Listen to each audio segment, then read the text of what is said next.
Bonjour, bienvenue à toutes et à tous sur Cocotte TV. Aujourd'hui, une nouvelle vidéo de présentation qui porte sur un boîtier, le Core V71 de Thermaltake. Un boîtier plutôt haut de gamme puisque tarifé aux alentours des 160 €, mais un boîtier qui se veut hautement logeable et surtout qui propose énormément de place pour les ventilateurs ou encore les radiateurs de water cooling. Comme toujours, on va vous proposer de faire le tour de ce boîtier. C'est tout de suite, c'est maintenant, c'est sur Cocotte TV. On commence notre tour de ce V71 avec les caractéristiques techniques. Le boîtier fait 583 mm de long sur 560 mm de haut sur 230 mm de large et pèse 13,2 kg. Il est au format ATX et propose 8 slots d'extension. On commence par le design. Clairement, c'est plutôt un beau boîtier avec un mesh métal qui est filtré absolument partout. Donc on a ou des filtres amovibles ou de la mousse. Mesh métal que l'on trouve également sur le dessus qui est légèrement courbé. On note aussi que l'aspect du métal qui est peint et des parties en plastique est similaire, ce qui fait qu'on a vraiment une belle harmonie sur l'intégralité du boîtier. Allez, on se lance à la découverte de ce V71 avec tout d'abord la face avant qui propose deux baies 5,25 pouces, le mesh et un logo Thermaltake. Derrière cette face avant, on a déjà pas mal de choses. Puisque vous pouvez le noter, on trouve deux gros ventilateurs de 200 mm. On pourra remplacer ces deux ventilateurs de 200 mm par trois ventilateurs en 140 mm ou trois ventilateurs en 120 mm. On pourra également, à condition de démonter la cage HDD et aussi la petite cage 5,25 qui se trouve ici, intégrer un radiateur de water cooling en 360 voire 420 mm. Alors, comme on a démonté la face avant, on va en profiter pour passer directement sur le dessus et vous montrer qu'on peut aussi démonter la face supérieure. Vous voyez, c'est très simple à faire, on a juste à tirer. Ici, on a le panneau de contrôle, on va y revenir une fois qu'on aura tout monté. Une baie 5,25 pouces, de nouveau un ventilateur de 200 mm. On va mettre tout ça en position. Donc, on retrouve de nouveau un ventilateur de 200 mm qui est en extraction. On a également ici différents emplacements, dont un second emplacement en 200 mm, ou deux emplacements en 140 mm, ou trois emplacements en 120 mm, le tout étant compatible radiateur de water cooling en 360 mm maximum.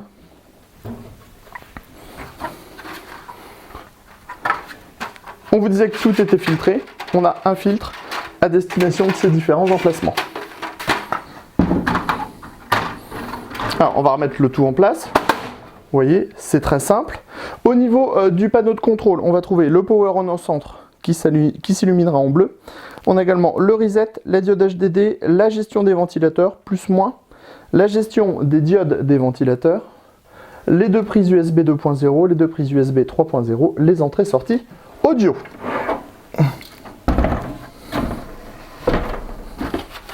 À l'arrière, on a là aussi un filtre qui est amovible, mais il faudra retirer la face avant pour pouvoir y accéder. On remet en place la face avant. Vous voyez, c'est très simple à faire, aucun souci.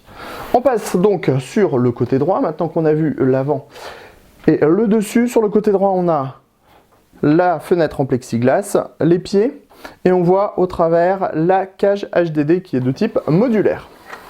On passe à l'arrière. À l'arrière, on va trouver donc la petite prise pour attraper le filtre amovible. On a ici la trappe qui permettra de retirer la partie supérieure du boîtier. On a trois passe-cloisons, un ventilateur en 140 mm, mais la grille est également compatible 120 mm. L'emplacement de la plaque Ioshil de la carte mère, 8 slots d'extension, une petite grille d'aération, l'emplacement de l'alimentation et le filtre amovible à destination de l'alimentation. Sur le côté droit, on va trouver le noir, comme sur le côté gauche, mais cette fois-ci, nous n'avons pas de fenêtre, nous avons par contre une porte qui est bombée, ce qui permettra de loger pas mal de câbles à l'arrière du plateau de la carte mère. Sous le boîtier maintenant, on va trouver les pieds de ce dernier. On en a 4, ils sont recouverts de patins en caoutchouc. Et on a également un filtre amovible, donc que l'on retire une fois qu'on a retiré la face avant, qui protège les emplacements additionnels à l'avant du boîtier.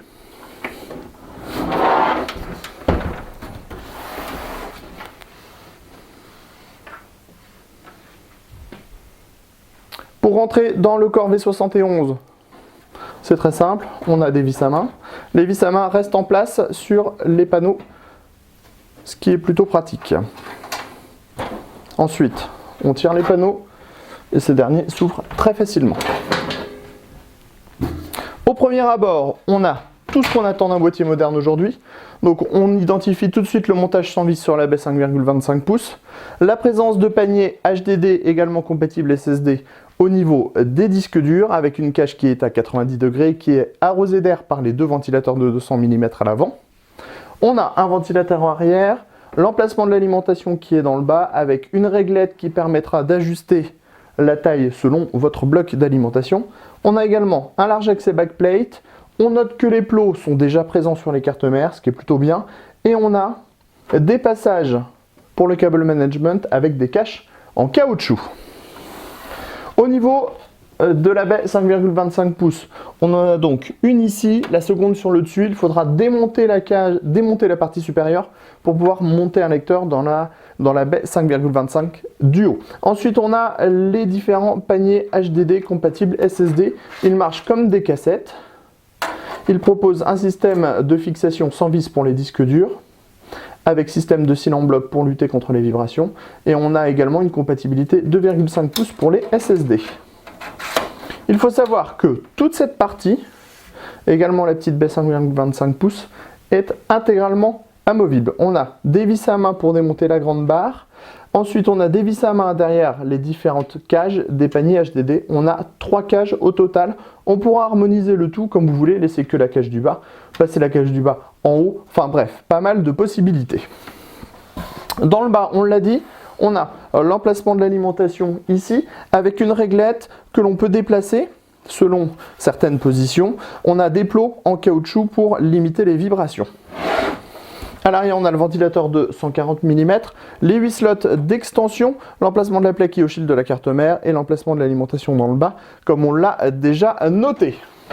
Dans le haut, on trouve un ventilateur de 200 mm, un autre emplacement 200 mm et une compatibilité 360 mm maximum pour les radiateurs de water cooling.